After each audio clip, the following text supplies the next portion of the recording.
au cours des derniers mois, des dernières années, ça a été quoi tes plus grands défis au niveau de la préparation mentale dans ton coaching? C'est quoi les habiletés mentales que tu as voulu développer? Puis est-ce que tu as trouvé des stratégies intéressantes? Au début, je pense que quand j'ai commencé à coacher, j'étais vraiment très impliquée émotionnellement dans le déroulement d'une partie ou d'une pratique. Et là, une chose que j'ai vraiment améliorée, c'est le fait justement d'être détachée, puis je suis très calme en situation de match. Quand je coach, on dirait que rien ne m'atteint. Oui, c'est sûr, je vais être contente quand mon équipe fait un beau jeu, ou je vais être un peu frustrée quand il se passe quelque chose qui ne convient pas, les joueurs n'appliquent pas la stratégie ou des erreurs et tout, mais je pense que je suis assez neutre. Physiquement, j'essaie de rester neutre, mais intérieurement, je suis vraiment calme tout le temps quand je coach. Ça m'aide vraiment à être plus attentive à ce qui se passe concrètement sur le terrain. Je suis pas dans les émotions en train de réfléchir.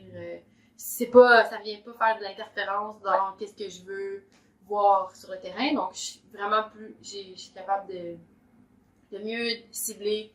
OK, voici qu'est-ce que l'adversaire fait, voici qu'est-ce qu'on peut faire. Je suis vraiment en mode solution quand je coach. Puis qu'est-ce que tu as développé au niveau mental pour ton équipe? Donc, des habiletés mentales de tes joueurs. Qu'est-ce que tu as travaillé cette année? J'aime ça, établir une espèce de routine aussi, en pratique et en tournoi. Puis, un coup que j'ai établi cette routine-là, j'adore la briser. Fait que, mettons, on fait la routine pendant plusieurs semaines. On explique la pratique, on fait l'échauffement, on fait une activité quelconque, on joue à la fin. Bon, mais aujourd'hui, on s'échauffe, on joue.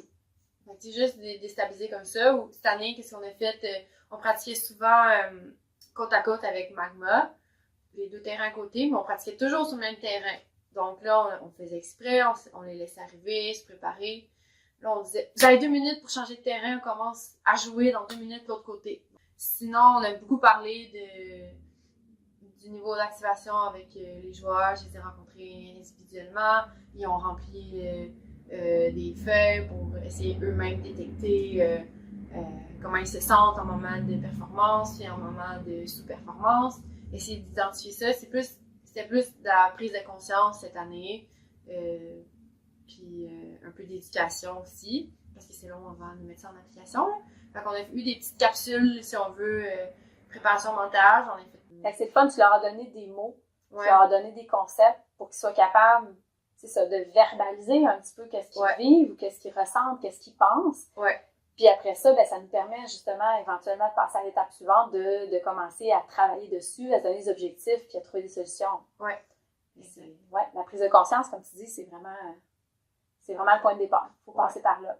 Puis oui, des fois, ça prend un certain temps, puis dépendamment de l'âge. Oui, c'est ça.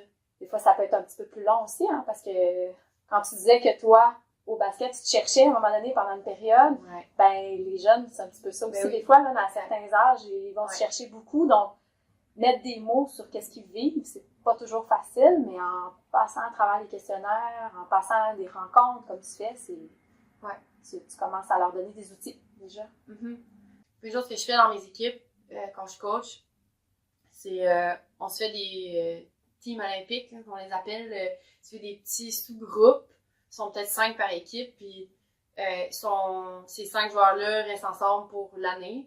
L'équipe, je ne change pas, mais on fait des petites épreuves. J'explique un éducatif qu'on va faire, on est en train de le faire. Je coupe l'éducatif. OK, team olympique.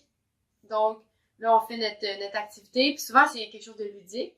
Donc, les gars, ils ont du fun, hein, c'est drôle, ils sont un peu plus relax après ça. Mais là, il faut qu'ils reviennent dans la drill. C'est toujours de se réinventer puis de les surprendre le plus possible. C'est ça que j'aime aussi quand je coach, d'essayer d'apporter un nouvel élément en pratique à chaque fois pour que ce soit inattendu pour les surprendre. Aussi. Créatif. C'est ça. Un coach, c'est un guide, c'est un mentor, ça peut aider à développer l'athlète, ça peut aider à développer la personne aussi. Qu'est-ce qui, pour toi, est important chez un coach? Qu'est-ce que tu aimes voir? Puis, qu'est-ce que toi, tu essaies de développer comme coach dans ta personnalité? OK. J'ai un exemple, je pense à un podcast que j'ai écouté c'est Finding Mastery, puis je sais pas si tu as écouté cet épisode-là, c'était avec Reed Pridey, le joueur, je sais pas si je le prononce bien, mais c'est un Olympien, un joueur sur l'équipe américaine de volleyball qui a été 4 fois aux Olympiques. Puis lui, dans le fond, il disait que qu'est-ce qui lui a permis de vraiment bien se développer en tant qu'athlète et d'avoir cette confiance-là et tout, c'est à ses débuts, mais il jouait déjà à un bon niveau, mais il était quand même très jeune, mais ses coachs ont rapidement identifié que ce joueur-là allait être un très bon joueur, puis il avait déjà repéré son potentiel, mais l'athlète en question avait un mauvais match. Puis il a fait plusieurs erreurs, il était comme dans un cercle vicieux. Des fois ça va mal, tu perds confiance, tu fais d'autres erreurs et tout. Mais souvent les coachs, vu qu'ils sont trop axés sur le résultat, ils vont sortir cet athlète-là pour dire « Va en prendre 5 minutes pour réfléchir, puis rembarque sur le terrain ». Mais les coachs ont décidé de laisser l'athlète sur le terrain. Puis l'athlète lui-même voulait sortir. Ils lui ont dit non, tu vas trouver par toi-même un moyen de revenir dans le match.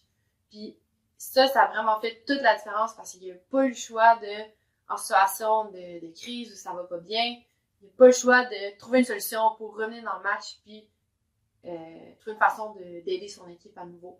Fait que ça m'a vraiment marqué, puis je trouve que c'est tellement important, surtout les coachs qui entraînent des athlètes plus débutants, puis même des athlètes jouant dans les équipes nationales U20 ou U24, c'est encore des jeunes qui sont en train de se développer, donc c'est vraiment important, ça donne de la confiance à la personne. Puis moi, c'est un peu ce que j'ai vécu à mes débuts. J'ai commencé quand même jeune à jouer dans une équipe élite. J'avais 19 ans, puis je jouais pour Onyx, c'était l'équipe de Québec, une équipe mixte. Tu as remporté une médaille au championnat du monde. Championnat du monde. Puis on a gagné des médailles au championnat canadien à toutes nos participations. Donc on était une bonne équipe. Puis à 19 ans, j'aurais très bien pu me faire dire non, tu restes sur le banc puis tu fais ta place. Mais je jouais dans ce temps-là avec une amie, Audrey Saint-Arnaud. Puis on a eu beaucoup de temps de jeu à notre jeune âge dans une bonne équipe, dans des situations, dans des finales canadiennes. Puis même si on faisait des erreurs, mais on sentait que les capitaines avaient confiance en nous puis qu'on pouvait rembarquer sur le terrain sans problème. Fait que ça, je pense que je parle pour moi, mais je pense que ça m'a vraiment aidé dans mon développement à justement être capable de passer à travers une erreur parce que j'avais la confiance de mon équipe et de mes entraîneurs. Fait que ça, c'est vraiment quelque chose que je trouve important, puis la valorisation, c'est important.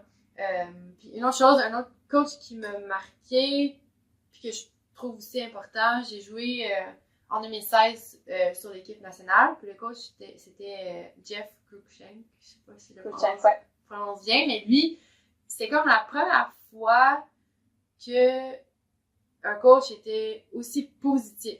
C'est-à-dire, tu sais, j'étais habituée autant au basket que dans mes autres années au Ultimate d'avoir des coachs, capitaines super exigeants, puis on focus sur essayer d'atteindre la perfection, puis des coachs très intenses, puis ok, let's go, qui nous poussent. Puis c'est correct, ça me motive.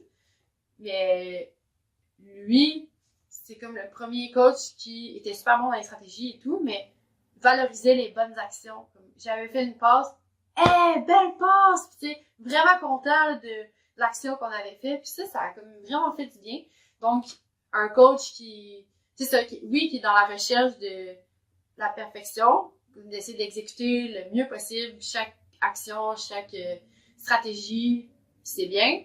D'être exigeant et tout, c'est super, mais des fois de valoriser aussi les bonnes actions, autant si je dis individuellement que devant toute l'équipe, que ce soit quand l'équipe fait une bonne action, hey, c'était beau, puis tu sais, juste d'être vraiment positif aussi.